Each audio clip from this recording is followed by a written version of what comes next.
Well, hello everyone, and welcome back to Mars.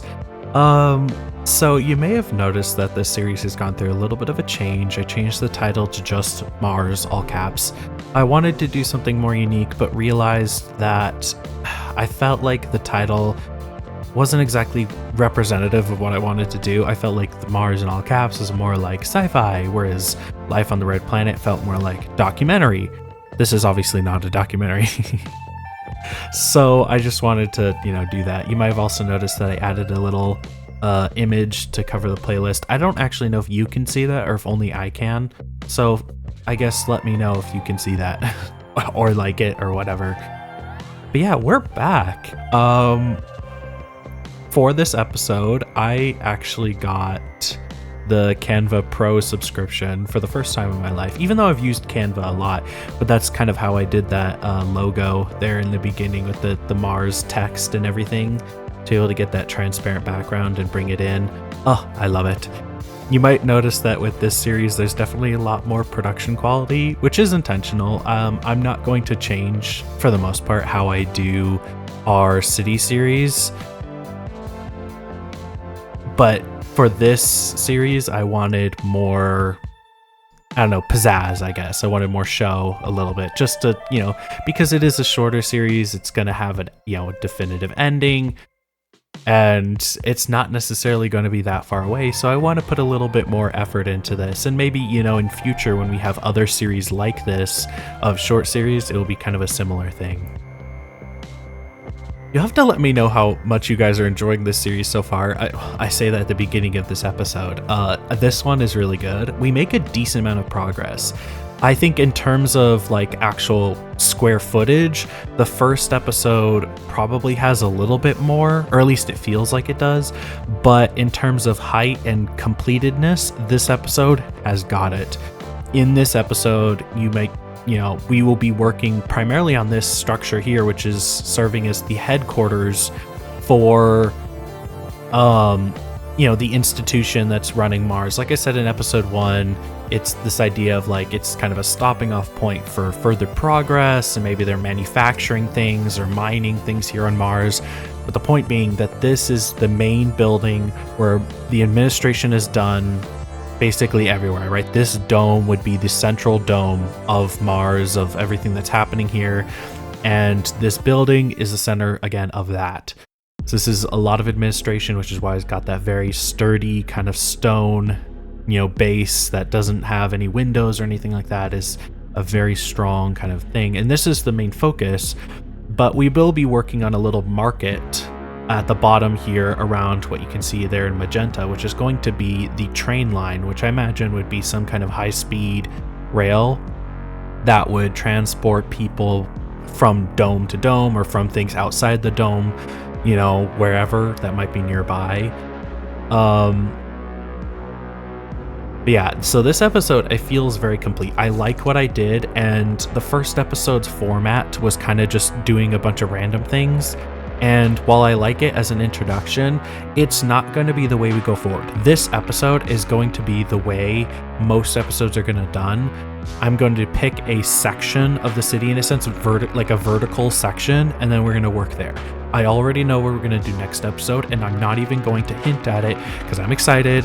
I love having two series to go back and forth to.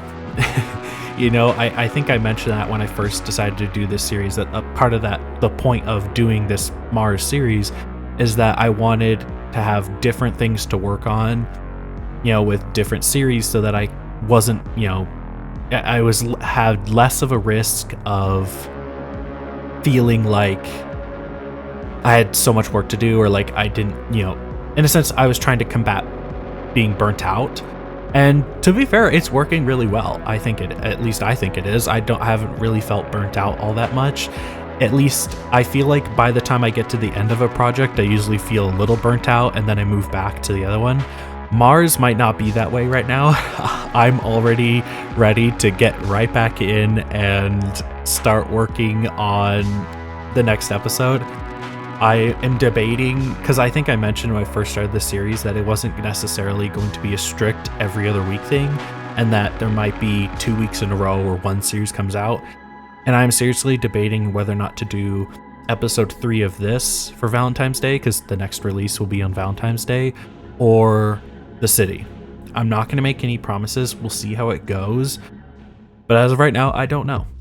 I might stick with the city though, because I have a vague idea of what I want to do there. I just don't necessarily have all the motivation in the world to do it. But we got a whole week to do that, so it should hopefully work out if I choose to go that way. But yeah, this episode, I said, I think in the first episode of this series that I wanted to talk in this episode a little bit more about the inspiration that I started to go with, because I mentioned the first episode that the base inspiration for this whole project was City Walks, City Walls, Mars series, and City Skylines. But that's just like the base inspiration for doing a thing on Mars, doing it a thing in a dome and containing it within this kind of designated space. But for the most part, I want to move away from that and kind of do my own thing, because that's the whole point of doing this series is what do I think this would look like.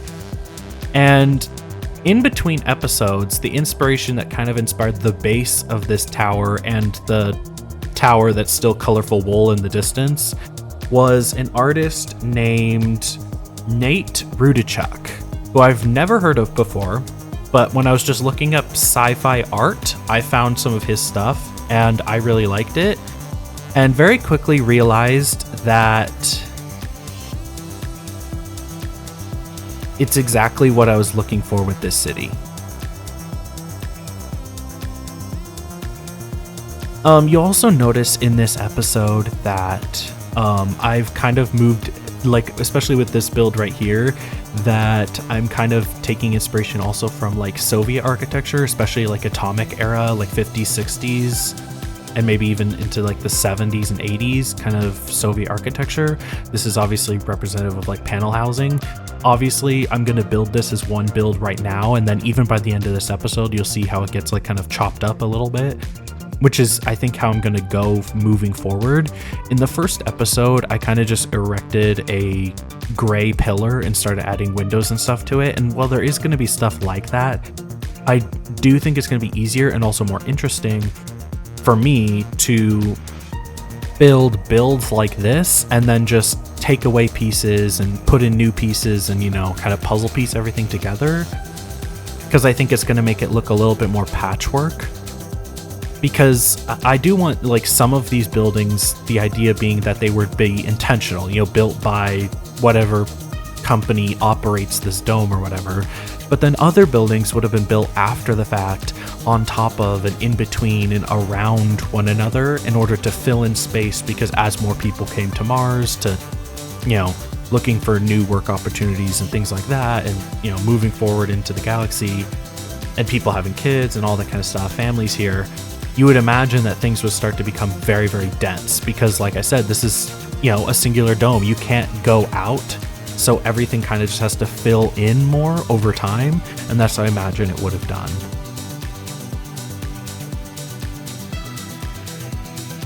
Now, I'm going to be keeping most of that Soviet architecture to the lower levels, other than this main tower here, which was inspired by a piecemeal of different Soviet buildings. One was a building that had these kind of spires on it. You'll see it at the very top. And then the main structure is just two versions of this Soviet monument, I think in Armenia, I think I saw it was in. I can't remember exactly. But it was the Soviet monument that had this kind of like angular, like structuredness to it that I really liked. And then I just was like, well, what if I made that a plus shape and then rotated it 45 degrees? And bing bada boom, you have the main, template for the structure of the central tower here. This building that you're seeing now is just completely random. A lot of the builds here are not based on anything. They're just filling in space, kind of vague ideas I had in my head. The one to the right that's got this like rounded look is very vaguely inspired by something I saw with that kind of Soviet architecture look, but it's very much changed up in order to fit this space. The train station, which you'll see later in the kind of second part of this episode where we're more in the mid levels before we get to the top, is also inspired by a Soviet building I saw. But yeah, here we are working on the market. You can see me kind of bringing in some templates I had of stalls that I saved off to the side, and then I go and change the sizes and colors and everything like that. And I think in the end it comes across really well. I actually really like this market. It is hard with Minecraft because, we have the blocks we have, and I'm not someone who builds in medieval or, in a sense, I'm not someone who builds markets usually, and trying to build a market for a city in the future on Mars is another thing, because it's like, okay, well, what would they sell at a market? Apparently for me, it's mostly washing and drying, washers and dryers and refrigerators, I guess, was the vague idea of like appliances mixed with, there's probably, imagine, some food places and, beverage stalls. And then I end up adding one of these stalls to have like these big blocks of glass with like stone pressure plates, thinking that maybe it's like containers of water or something that they're trading. I don't know. Or maybe it's like a special kind of smart water or like mineral water or something like that. It's better than the typical water you might drink. But yeah, ultimately my goal with this space was just to kind of fill it all in. Oh yeah, by the way, the other appliance was also air conditioners, because I thought that kind of makes sense, people buying their own personal air conditioners. And I guess one thing I want to say is, I want this space to feel very cluttered, kind of a little bit claustrophobic, but also a little bit not. I kind of wanted it to be slightly more inviting than a lot of the streets are going to be in the future, because this is a central gathering place. So it makes sense that it would happen in a place like this, which is in a sense been essentially left fully open. I do build a little bit of a grocery store in one of those open stalls to the right. You can see that I left the first floor just empty, and that's the point. I wanted to build like some stores and things inside the building and add just a little bit of interior so that you could walk around the city on this level and kind of experience it that way.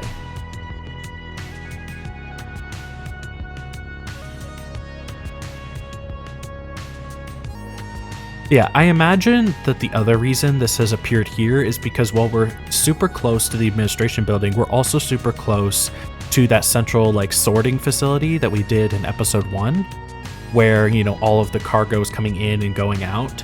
And so I imagine that for some of these people who are maybe ordering their goods in order to sell to the people of Mars here at the here at this place, it makes more sense that since they probably don't have good transport, because there aren't cars or anything here on, in this dome, there are no roads really. In a sense, these kinds of areas that you see are mainly meant for pedestrians and like service vehicles like trash trucks, garbage trucks and things like that are operated, by the company that runs this place. But I imagine that, they would set up their kind of most of their markets around that kind of center sorting facility, because then it'd be easier to move their goods from where they've imported it to here, or export if they're buying stuff and things like that. Yeah, also wanted to add a few of these kind of shanty homes here that have been kind of built up. We don't really have a texture that looks good as like corrugated metal, so whenever I think of corrugated metal in Minecraft, I end up using these like the acacia wood, because I think it's the most similar in my mind to that kind of vertical gray texture. And then the acacia, not the acacia slabs, the andesite slabs, sorry. The andesite slabs for the roof, because again, it's that kind of color and there's not a lot of blocks that are that color.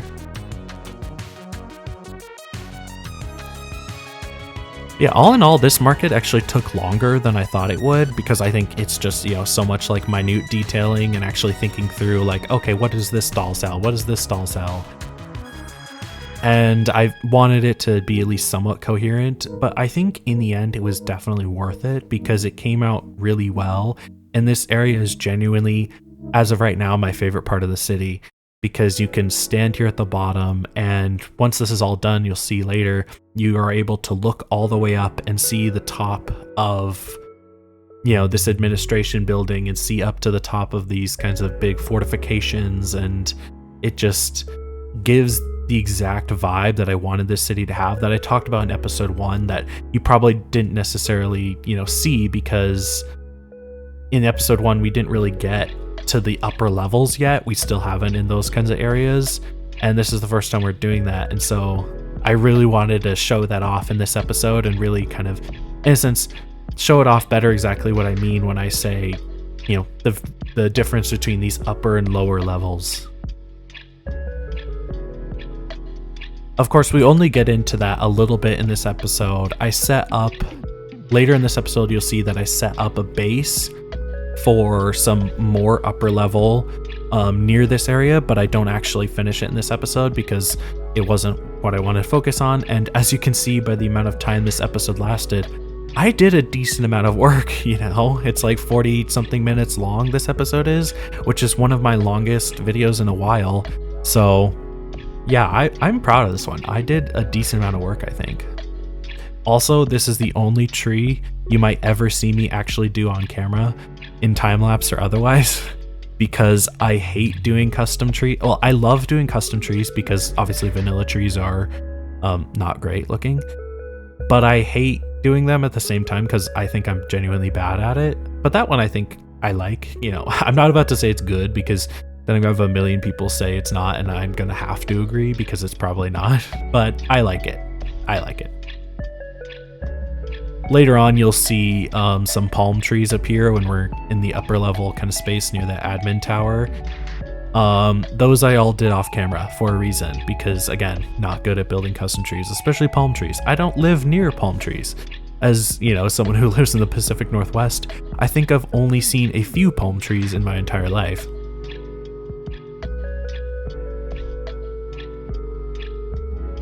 But I love the look of it, and I did want this colony to feel more, I guess, kind of jungly and tropical in its temperature, because I imagine it probably gets somewhat steamy and hot. I mean, you're in an enclosed dome that, while I imagine it does have a lot of airflow systems and things, it probably would get decently warm during the day and somewhat cooler at night. And I imagine they try to regulate that with temperature and stuff. And the glass is probably tinted or mirrored on the outside, like in the dome. Obviously, you can't do mirrored or glass like that. And I don't want to do tinted glass because then everything in this dome would be pitch black. But just imagine, for the sake of realism, that the outside of this dome is probably somewhat mirrored to try to block at least some of those UV rays, but also keep in some more of that kind of heat.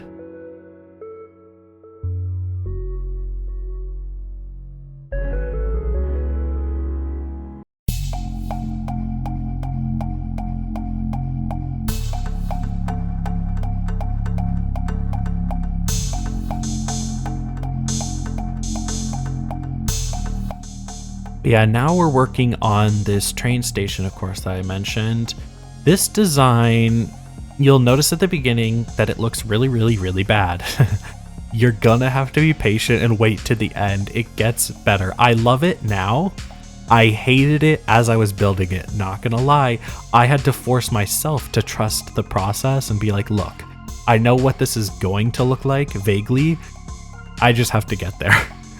Because, yeah, in the beginning, it is rough. But once it's done, I think it comes across really well. And again, this is based off of some Soviet building. I don't know where or what. It looked pretty abandoned in the picture.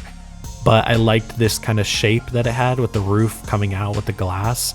And while it's not a train station in real life, at least it doesn't look like it, I thought it would look really good as a kind of more slightly nicer, newer train station that would be here in kind of these mid-levels. Like I mentioned in the first episode, in a sense, our kind of very small middle class of people who don't have a ton of power, but are living slightly nicer lives than most people are in these kind of bottom levels.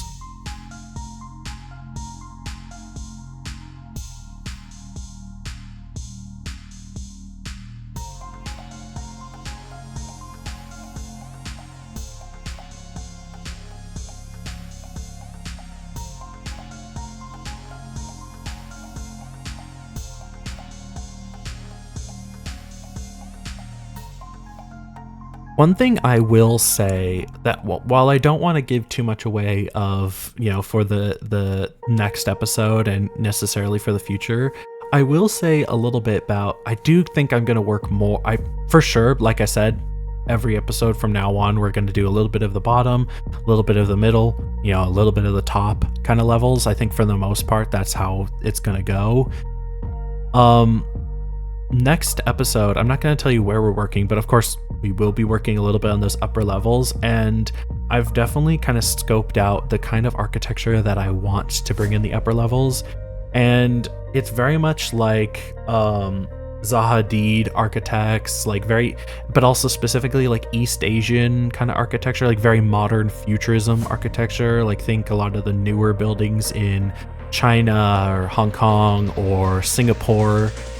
Like I've very much been looking at Singapore a lot for this series, believe it or not. A lot of the industrial buildings around, but also the kind of main urban city center, because that is the kind of vibe I want to go with, which is this very futuristic, modern, kind of newer builds that are vaguely kind of tropical and touristy, I guess.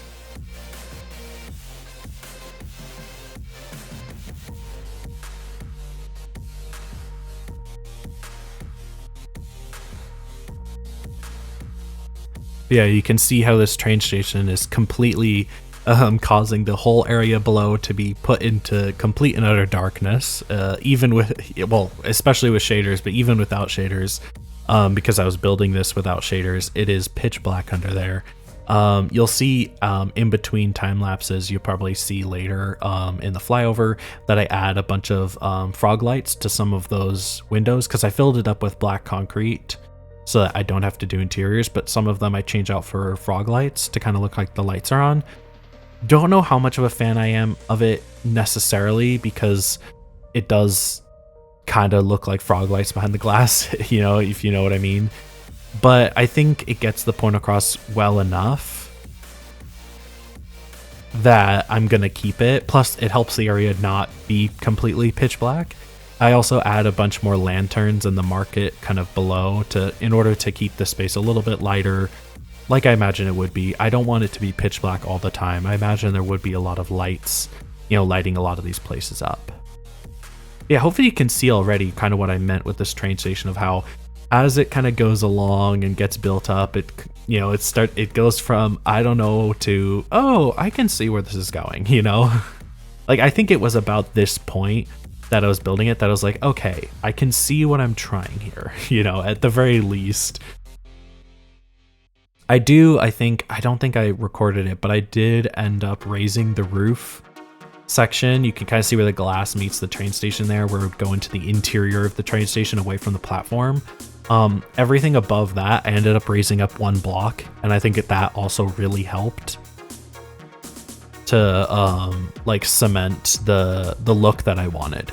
It feels a little claustrophobic by the end of this time lapse, but like I said, raising it up even just that one block went from claustrophobic to very open.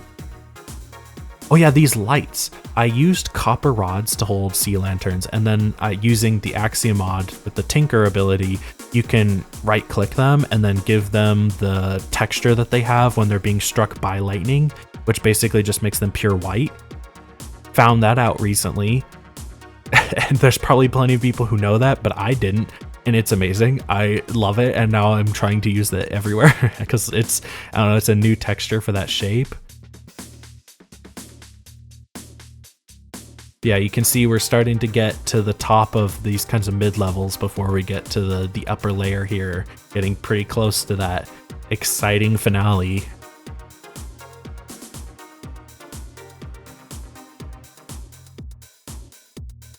By the way, you guys will have to tell me what you think of the music. I've gone away from Minecraft music for this series and am focusing more on kind of synthy electric dance stuff because I just felt like it fit the vibe more. I like some of it, and some of it I'm like, but I think it fits the vibe. And it was extremely hard just like listening to all these songs and trying to be like, okay, so which one is actually going to work, for the city, for this project in general. But I'm relatively happy with the ones that I found.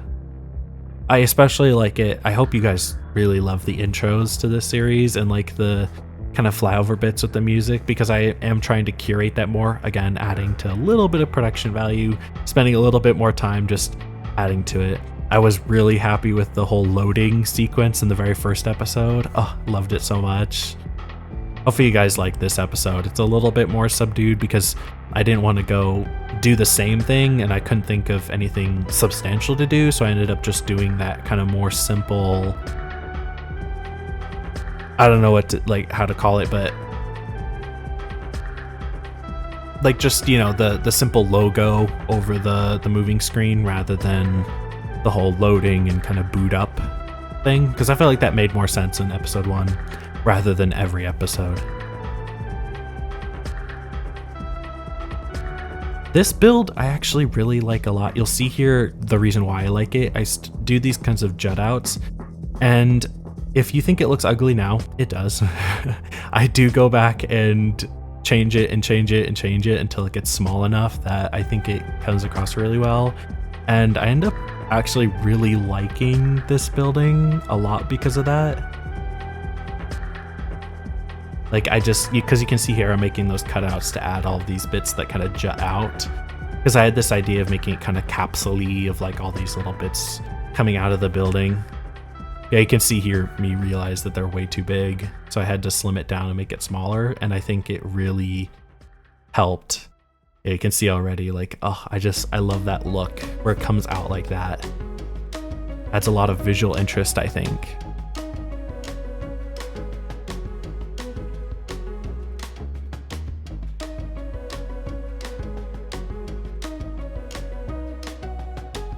Yeah, now we're starting to move on to the beginnings of, like, I guess in a sense this would be like the last part of the mid levels, although technically we're kind of moving into the upper levels here because we're moving on to the, kind of the main structure of this tower. Now, I did put this as gravel in the beginning because I imagined there wouldn't be anything here to walk by, and then as you can see I'm adding the grass. This was the moment where I realized that I actually wanted something out here to have, like, some kind of substance, like some greenery, things like that, because I imagine that, people could walk out here, even if it's relatively low down for the upper levels. Not super low though, we're pretty close.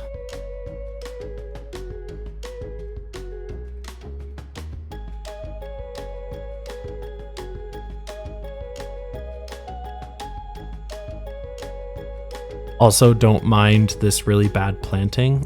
It does change a little bit later. Yeah, here you can see what I was talking about earlier. So I made this template of this kind of structure, this kind of round structure, because I knew I wanted the top kind of islands, in a sense, to be more curvy. And so I wanted to make this kind of a structure to be the baseline supports, and then each building in the upper levels will have their own supports, and then other supports will be added to these kinds of structures where needed. But for the most part, when they're built on top of other buildings, I want to do stuff like this in order to just get a baseline of support below. But yeah, I created this template and then I was able to just copy and paste it around. Super useful, 100% recommend it. Oh, I love it.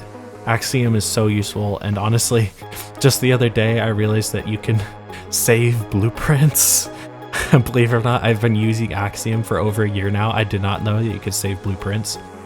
So now I've started saving blueprints, even in the main city save when I've been working on there. It's very useful, believe it or not.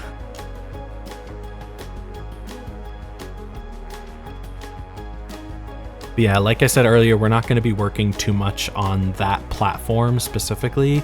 It's going to be left there for a future episode.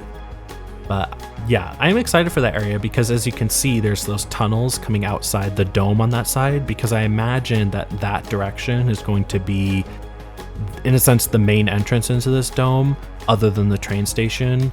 With on the outside of the dome, eventually I want to build kind of a landing platform for, like, smaller rocket ships that'd be, going in between larger ships that would remain in space and the planet surface.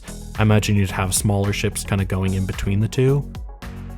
And so I want to have some kind of launch platform in that direction, and landing platform too. Probably a runway strip or something like that. Yeah, and so that's going to be like the main entrance. So there's going to be on one side an elevator going down to the lower levels for, the peasants, and then a more lavish and nice entrance for the upper class people to enter into that kind of space. And that's kind of what the island is going to represent. It's kind of the entry point into this area. Now you see here, we're working on the main building.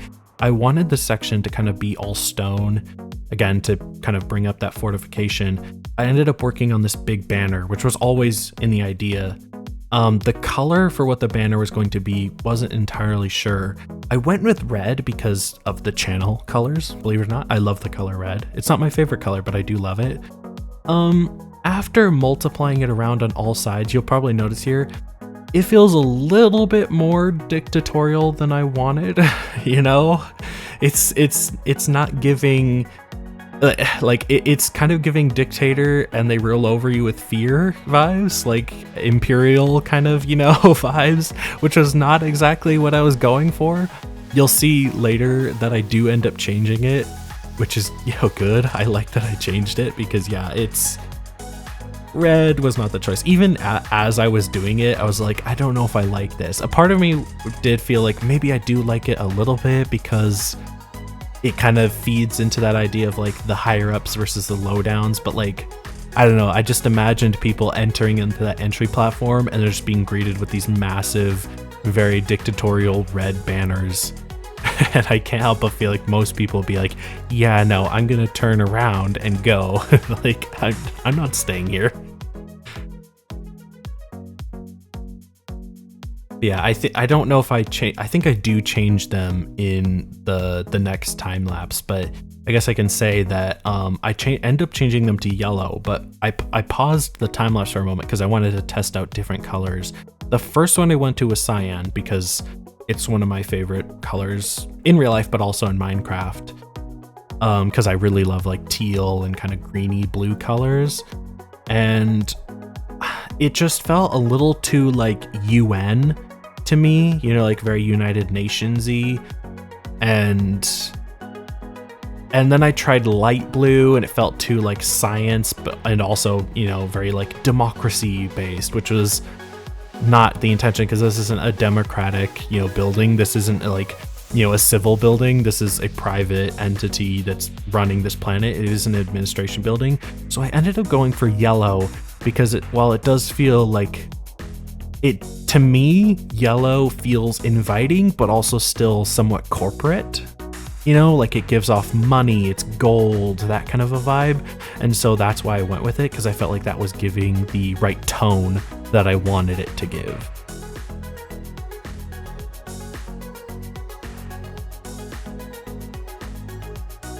Yeah, you can see here working on this kind of angled slope here for this section. I really loved that idea. I'm so happy with it. Oh, there it is. You can see me changing it to yellow and bringing it around. You can see how already it kind of makes the building feel less like an oppressive like monument to your doom, and now feels at least a little bit more like, oh, so this is just like a headquarters, which is what I wanted to do. So you can see after that bottom section that's mostly stone with these kinds of side glass like towers coming up, that this whole top section is all glass tower, which originally I wasn't exactly sure how I wanted to do it, if I wanted to do windows in concrete or glass like this. I ended up going with the glass, and I'm really happy that I did, because in the end I think it really helps this kind of like tiered effect of the building. Like it accentuates the fact that there are different tiers to the building, which is what I wanted. That's the reason why I had these kind of different tiers, these different shapes kind of going out and in up to the top. And I think it really helps accentuate that. I really love the shape of this building, if you can tell.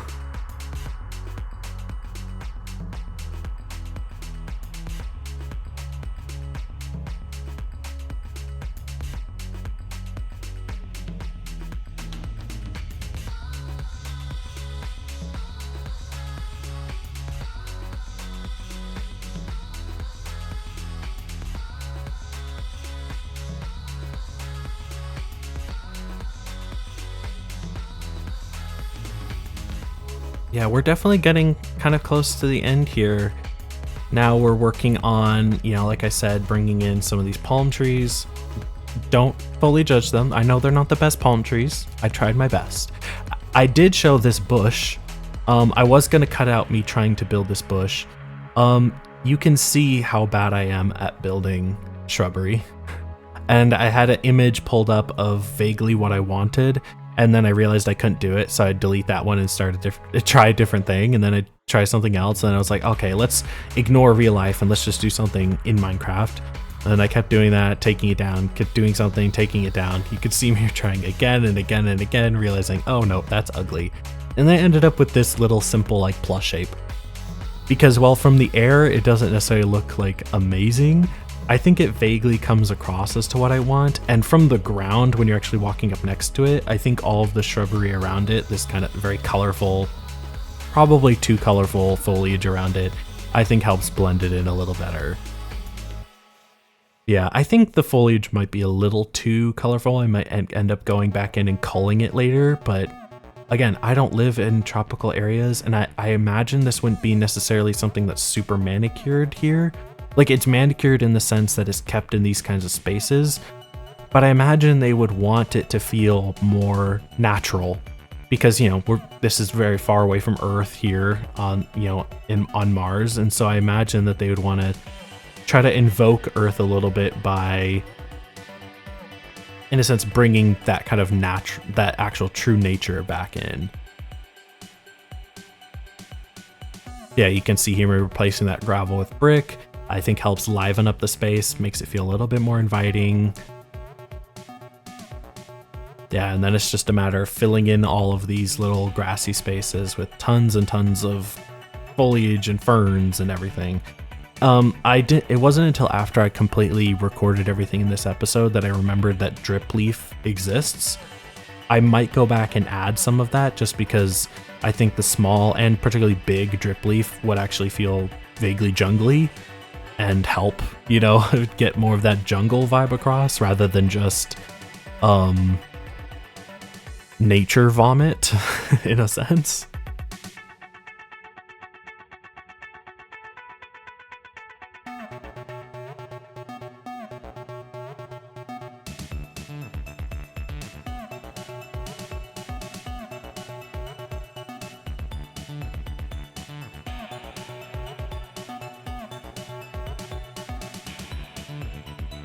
Yeah, now you can see me adding benches around, and after I added the benches, I realized I wanted more protection if people are actually going to be walking around here. So I added this kind of glass around. It's just glass now. I end up going in after, you can see in the time lapse, that I add in some walls, some andesite walls to kind of act as kinds of the places where these different panes of glass would actually meet.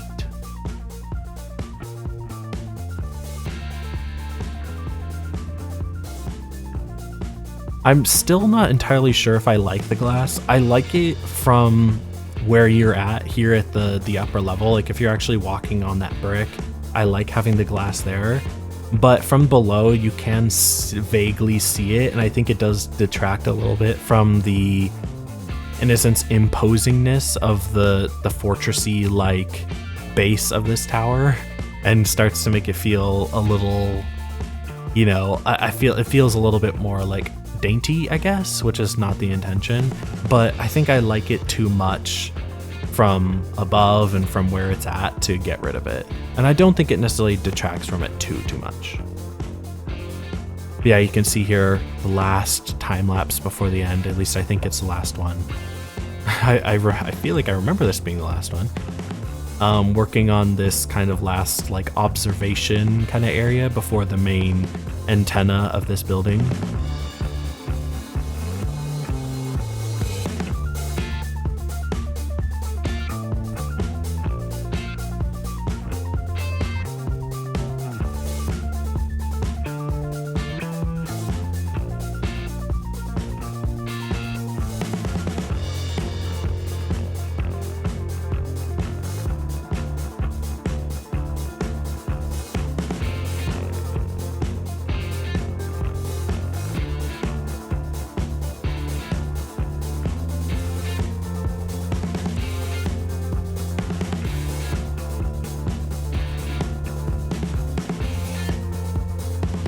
This antenna, while I do like it for the most part, did come out a little rough. I think by the end, you'll see I do end up going back and fixing it here in the time lapse. I adjust things around. I still think there's maybe some minor adjustments I might make in between episodes. So if you notice that changes, if somehow you notice that changes a little bit, that would be why. But yeah, I think it needs a little bit of tweaking here and there, just a few different, like, you know, changes in blocks and things. For the most part, I think it came across well. But yeah, now we're at the end of the episode, this last time lapse. And I'm really happy with how this episode came across. You can see that yellow doing exactly like what I said. Feels very corporate. Love how it looks. Again, ignore that very colorful tower in the background. Yeah, I think this episode came across really well. I really enjoyed it. I hope you guys did too. I hope you guys are excited for episode 3 of this. And in case somehow this is the series that you're seeing me for the first time on, go ahead and watch my city series. I would not recommend starting with episode 1. That might sound counterintuitive, but trust me, I've gotten a lot better at recording and doing these videos than I did in the very beginning. I would recommend starting with at least episode 4 or 5, you know, maybe even episode 10 or 20 with one of the world tours and then moving on from there. But yeah, I'm gonna have to say goodbye now because we're very much getting to the end. So goodbye, everyone. I will see you in a week's time on Valentine's Day, which is in February. Thank you. I'll say bye-bye now. See you next week, everyone.